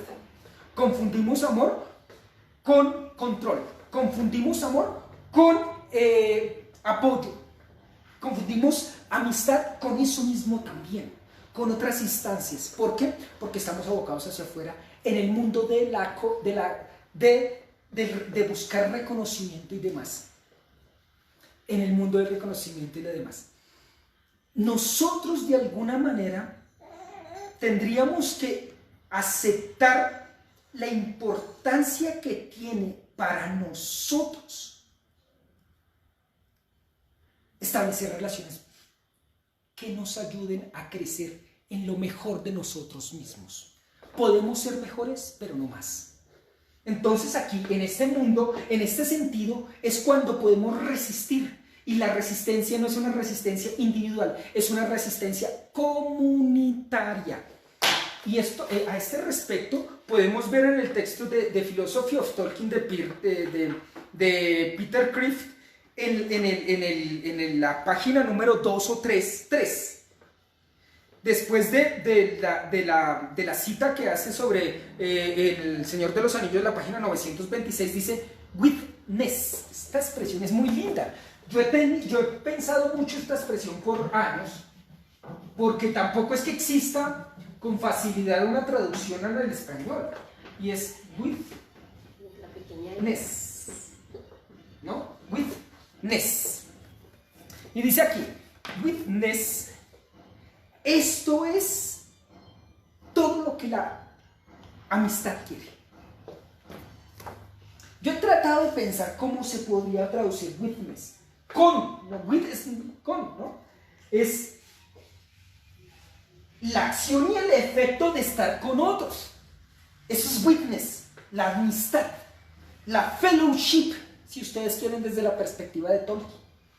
Yo lo he visto, que además es que el problema es que la traducción que yo voy a hacer de esta palabra está muy plagada por una comprensión socialista, comunista inadecuada.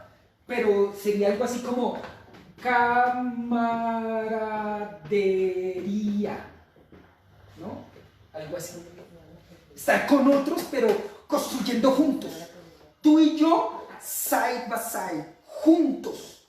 No, digamos, no es la misma relación de amor de pareja, que el uno se vuelca en el otro, sino la amistad que estamos construyendo juntos, caminando juntos de cara a la amistad. Lo que yo les decía, hay una triangulación en el ISIS de que yo soy amigo y yo soy amigo, ambos somos amigos, pero los dos somos amigos de la amistad. ¿Se acuerdan que yo les había dicho que para poder amar, primero hay que amar el amor? ¿Y cuál es la amistad? Primero, para amar al amigo, tenemos que amar la amistad.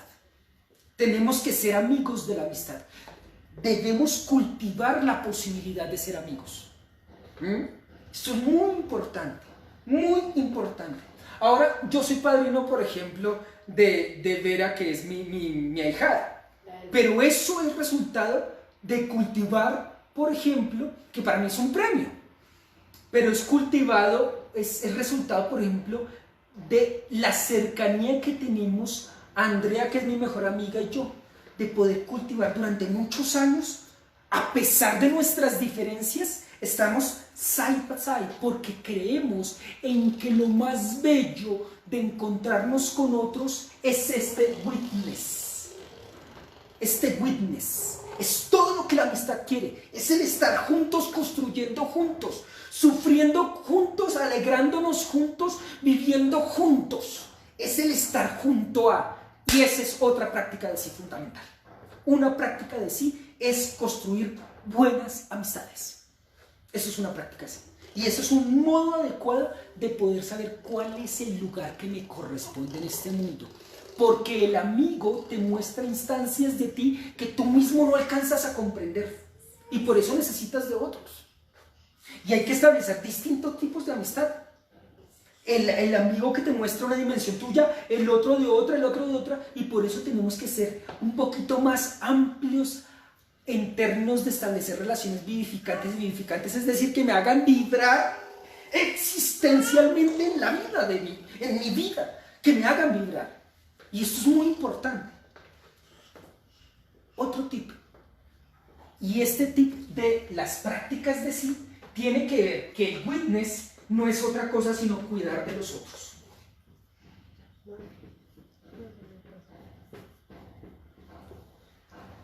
Cuidar de los otros.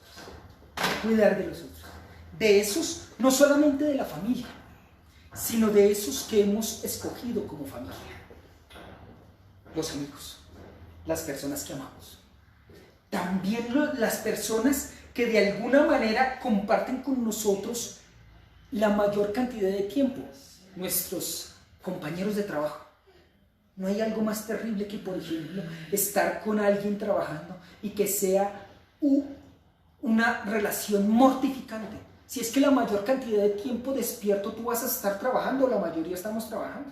A veces trabajamos 6, 7, 8 horas diarias. Y si tu vida en el trabajo es mortificante, estás teniendo una práctica de sí alejada de ti mismo, por lo tanto, ya no es un sí, sino es el ego que se envalentona en el orgullo imponiendo tus propias instancias creyendo que tienes razón. Y entonces es la guerra del ego de él con el ego mío, y entonces estamos ahí chocando, y si quisiéramos, y si se nos apareciera el anillo de poder, no duraríamos ni un segundo en coger el anillo y matar al otro o esclavizarlo.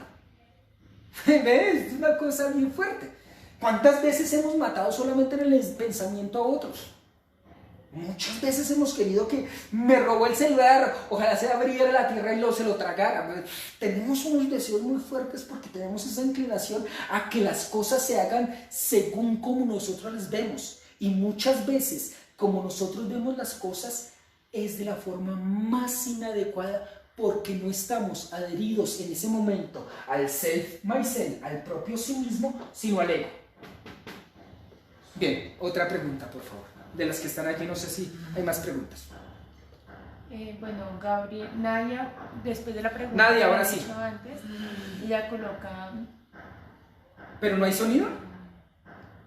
No, No tenemos sonido. ella no se escucha, pero ahí está ¿Sí? ella hablando. Sí. A ver si es que lo estamos desde el celular porque el computador tuvo un problema. Cuéntame, Nadia. No se escucha. No lo escuchamos. Lamentablemente perdimos la conexión desde el computador y no estamos escuchando. Pero ¿qué pregunta? Ahí estaba la pregunta, creo que escrita. Dice. Ella preguntaba, ¿cómo distinguir tus límites? ¿Cómo saber que te estás haciendo menos o haciendo más? Bueno, una cosa muy importante. La distinción de los límites es un asunto de alguna manera de ir caminando mientras vamos del camino. No sé si eso puede ser comprensible inicialmente, pero es un asunto de la cotidianidad nuestra. Los límites se van mostrando de cara a las experiencias de la vida. Pero hay cosas que nosotros sabemos por los principios morales, los principios de las bases que nos permiten reconocer hasta qué punto, de alguna manera, si soy capaz o no capaz de hacer algo. Por ejemplo, cuando yo les estaba diciendo que cuando yo tenía 19, 20 años, yo pensaba que mis compañeros eran unos idiotas, pues porque lo que pensaba me parecía muy tonto, y después me di cuenta que el tonto era yo y que el idiota era yo, es porque yo todavía no había comprendido cuáles son los límites, por ejemplo, de mi inclinación a la soberbia y a la prepotencia, es decir, dejarme llevar por el ego. Hasta que empecé a tener prácticas de sí. Las prácticas de sí progresivamente me van mostrando, me van haciendo cada vez más claro cuáles son mis límites existencialmente hablando, emocionalmente hablando, afectivamente hablando, hasta dónde puedo llegar yo, pero eso depende de cómo me escucho a mí, cuido de mí en relación con otros, retorno a mí, cuido del mundo, retorno a mí, cuido de los otros, retorno a mí, me escucho a los otros y me paro en el mundo del acelere y respiro 3 veces y me pregunto nuevamente, ¿cómo estoy llevando mi vida? Esto es una técnica, unas prácticas que tenemos que hacer, pero no hay una respuesta unívoca, absoluta, que yo pueda decir, mire, este es el modo correcto de hacer. No, eso es como la verdad, que yo ya se los había dicho en La Pasión de Cristo. En La Pasión de Cristo de Mel Gibson, el diálogo que tiene Herodes con su esposa Claudia, que Claudia le dice, no condenes a este hombre porque es bueno y es santo, y dice la verdad. Herodes le dice algo así como, quid es veritas, Claudia, ¿qué es la verdad, Claudia? Y Claudia le responde una cosa brutalmente bella. Y le dice, Claudia le dice, Nemo potes dicit, nadie te lo puede decir, solo tú lo puedes descubrir. La respuesta a esa pregunta tuya sobre los límites es que nadie te lo puede decir, no es una respuesta mágica. Mágica en el sentido negativo, no magia en el sentido positivo, como lo estamos viendo desde Tolkien.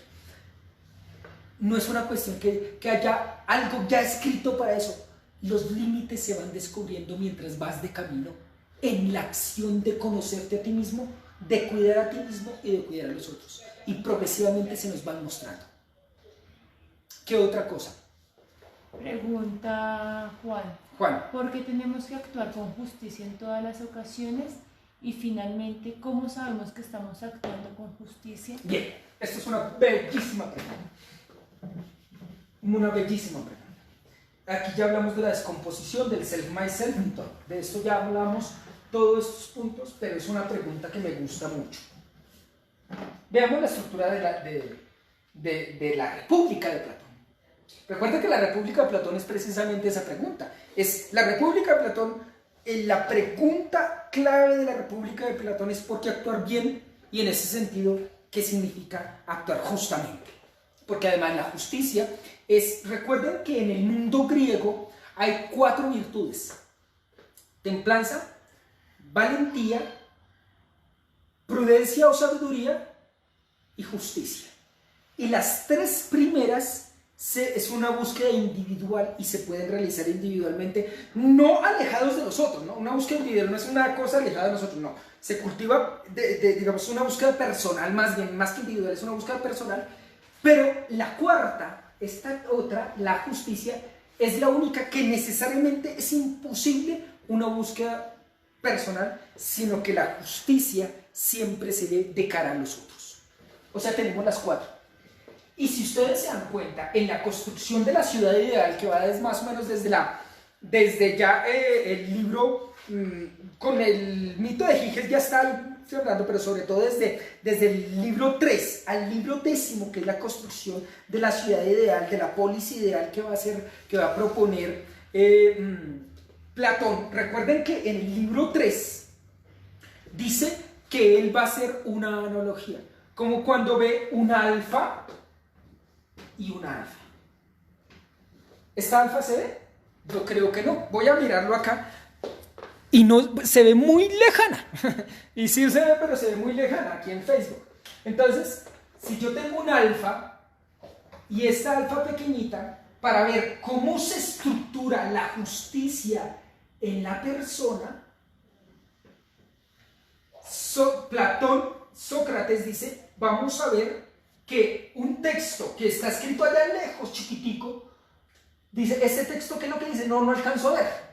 Pero ese mismo texto está más cerca en letras mayúsculas y lo puedo leer. Lo mismo que dice en letras mayúsculas acá es lo mismo que dice allá. Y dice, entonces, para ver la justicia en la persona, vamos a verlo en algo más grande. Y por eso dice la justicia en la polis. Entonces, todo lo que de ahí en adelante va a mostrar Platón es cómo se estructura la justicia en la polis para después ver que eso se puede trasladar también y en qué instancias y qué cosas podemos cambiar en la justicia de la persona. Entonces se va a construir la polis ideal. Y la polis ideal tiene 3, digamos, estructuras fundamentales. Y dice, vamos a mirar cuál sería la justicia en la polis y va a estructurar 3 digamos, categorías sociales. Y entonces aquí están los artesanos, aquí están los, ¿cómo es que se llama? Militares, no, sino los guardianes, y aquí estarán los gobernantes. Entonces dice, cada uno tendrá que cumplir aquello para lo cual ha venido a la polis, o sea, ¿cuál es tu vocación? Esta es una cosa muy interesante. Esta pregunta sobre la justicia es una pregunta por la vocación que te corresponde, es decir, ¿cuál es tu lugar en este mundo? ¿Por qué ser justo? Porque es la única forma de encontrar cuál es el lugar que te corresponde dentro de un equilibrio de alguna manera mundano de un mundo compartido. ¿Por qué ser justo? Porque es la única forma de comprender cuál es el lugar que me corresponde, aquello para lo cual he venido al mundo. Y eso es lo que va a mostrar acá, dice. Entonces los artesanos deben cumplir la virtud que les es propia a ellos, y dice que es la templanza. Los guardianes, además de ser templados, de poder distinguir que cuando obrar de una forma y cuando obrar de otra, no solamente tienen que ser templados, eso es la virtud de los artesanos. Los guardianes también tienen que ser valientes, tienen que ser aguerridos, tienen que sopesar ni ser cobardes ni ser temerarios, sino que tener una virtud de equilibrio ahí. Y entonces lo propio de los guardianes es la valentía.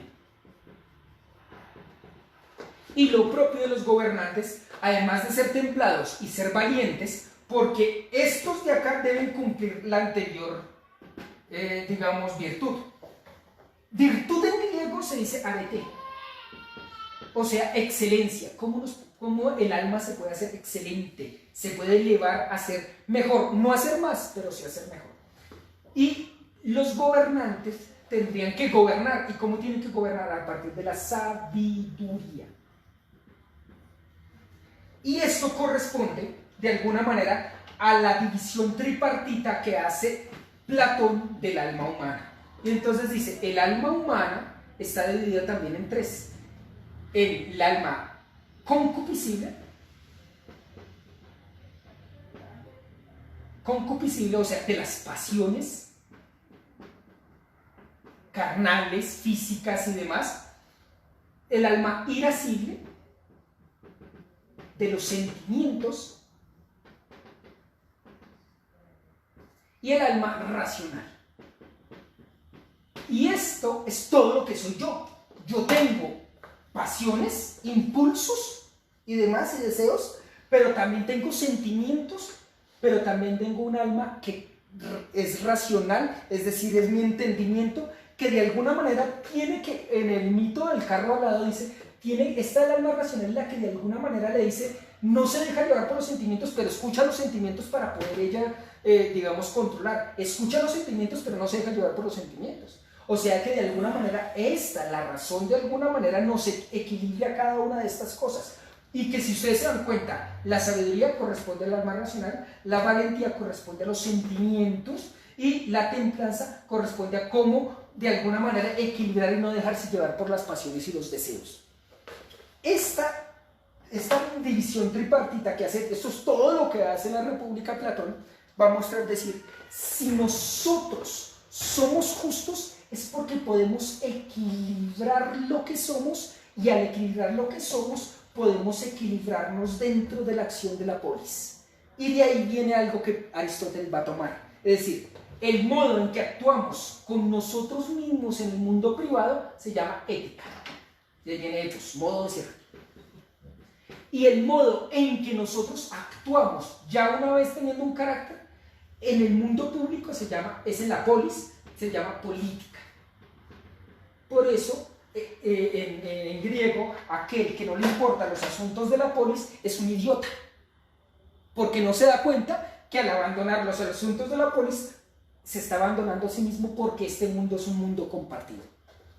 Por eso ser justos, porque la justicia es la única que me permite comprender aquello para lo cual y me puedo estructurar y no desbordarme ni en las pasiones, ni en mis sentimientos, ni tampoco ser plenamente racional. Es una totalidad, porque eso soy todo yo, tanto pasiones como deseos, tanto sentimientos y emociones, y también ideas y comprensiones del mundo, pero todo eso soy yo. Yo no me puedo escindir en eso, y comprenderme en eso es establecer un orden entre eso, y eso es lo que realiza la justicia, es darle a cada cual lo que le corresponde en términos de nosotros mismos y de la polis. ¿Qué otra cosa? Pregunta Juan. No, Ibe. ¿La justicia sigue siendo tal si se aplica equidad? Es que mira, eso es una buena pregunta. Y es una buena pregunta que tiene, es una respuesta muy larga, pero yo te recomiendo el capítulo número 5 de la Ética Nicómaco. Aristóteles allí hace la distinción entre los tipos de justicia. La justicia no es solamente equidad e igualdad, hay también justicia distributiva, ¿no? Hay justicia comparativa, hay justicia de muchos tipos de justicia, no hay un solo tipo de justicia. Hay una justicia condenativa, digamos como que en términos, por ejemplo, del derecho y demás. Y en el derecho hay muchos tipos de justicia. La justicia no se puede ver digamos, de cara a un solo horizonte de relaciones. No es una cuestión de que esta es la único tipo de justicia, sino que la justicia se distribuye de acuerdo con los tipos de relaciones que hay dentro de la polis. ¿Y cuántos tipos de relaciones dentro de la polis, es decir, dentro de la ciudad y de este mundo hay? Muchos. Por ejemplo, ahora podemos hablar de la justicia medioambiental y la responsabilidad que nosotros tenemos con el medio ambiente en términos de sostenibilidad de este mundo para las generaciones venideras y demás. Eso es otro tipo de justicia. La justicia con los animales, la justicia con los hombres. Y cuando hablamos de la justicia con los hombres no es una cuestión simplemente de igualdad, ¿no? Ni de solamente equidad, sino que también, por ejemplo, la justicia capitalista. Esto es una cosa, también hay justicia capitalista, por ejemplo, en términos económicos, radicaría en que a cada cual se le da de acuerdo con su aporte. Y eso no es una justicia igualitaria, es una justicia de otro tipo. Entonces no es lo mismo la justicia que la... más bien, ahí en ese sentido, si vemos la equidad en ese punto, sería en el punto en que hay un equilibrio. Si lo vemos como un equilibrio, sí. El equilibrio es decir que se sopesa de acuerdo con, y entonces podríamos ver que hay un vínculo ahí, sí, en ese punto sí, pero no decir que la justicia es unívoca, hay muchas formas de decir justicia. ¿Qué otra cosa? El capítulo que le recomendabas ahí era el quinto de la ética Nicómaco, el capítulo quinto de la ética Nicómaco, donde Aristóteles hace esas decisiones sobre la justicia. No hay más preguntas. Y miremos aquí en Facebook, por favor. A ver.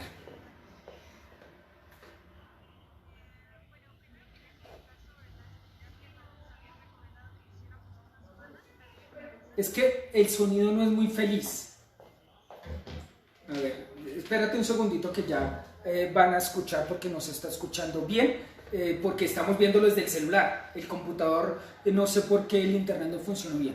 ¿Me repites la consulta que estabas haciendo?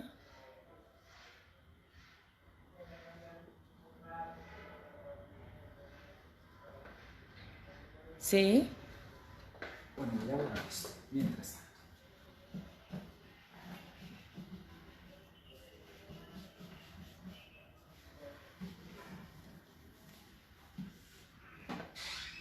A ver.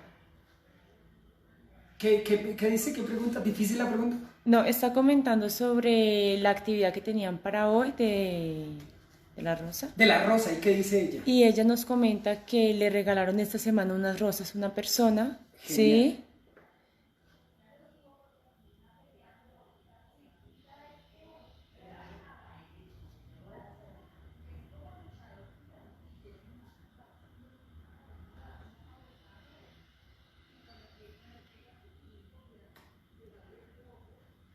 ¿Qué dice? Ya me quedé con la intriga. Comenta que analizó también la rosa, la estructura, el olor. El olor. Y también analizó como la capacidad de poder ver no solamente lo físico, sino todo lo que representa. De que representa, sí. A ese respecto, los griegos dicen que la naturaleza tiene una armonía, una perfección y un equilibrio, o sea, un orden establecido. Y eso mismo de la naturaleza es el esfuerzo que el ser humano debe tener consigo mismo. En los animales ya está inscrito. ¿Ve? En las plantas también está inscrito. En los ecosistemas, digamos, distintos al del ser humano, donde el ser humano interviene, está inscrito. En el ser humano, ese equilibrio no está inscrito de forma automática o instintiva. En ese sentido, tenemos que tener una búsqueda sobre ese equilibrio sobre nosotros, que sería la apuesta de por qué ser buenos y actuar moralmente correctos. ¿Qué otra cosa hay en el Facebook? No, ¿No? nada más. Listo. Bien, chicos. Entonces, Les agradezco mucho el día de hoy.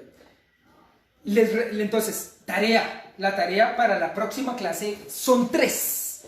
Una tarea como la que le puse de las rosas. Mira, esto que nos estabas comentando de cómo te acercaste a la rosa es un acercamiento muy bello al modo de Frodo.